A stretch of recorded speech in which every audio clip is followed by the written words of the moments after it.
बोतल छीन लेती हो दुनिया जहान से आगे सोना दुनिया जहान से जोड़ी है बनावल भगवान के दुश्मन है इंसान के आगे सोना दुश्मन है इंसान के जोड़ी है बनावल भगवान के दुश्मन है इंसान के आगे सोना दुश्मन है इंसान के।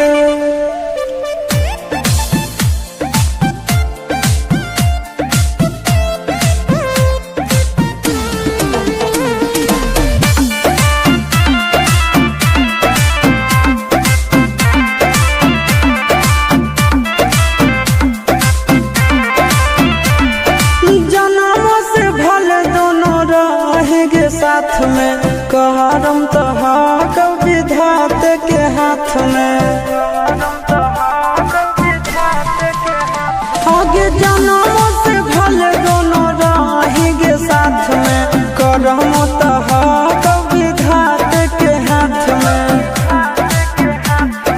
कन्हैया से मिल जाते हमारा तो मंगल दियल कान के है आगे सोना मंगल दियल कान के जोड़ी है बनावल भगवान के दुश्मन है इंसान के है आगे सोना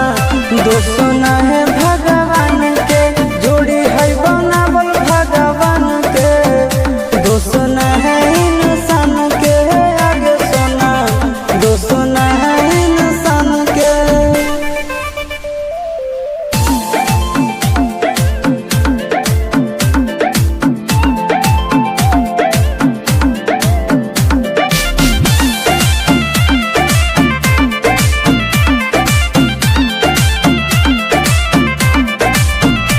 आगे तोर नहीं कसूर नहीं हमर कसूर गे दोनों के कैला का ऊपर वाला दूर गे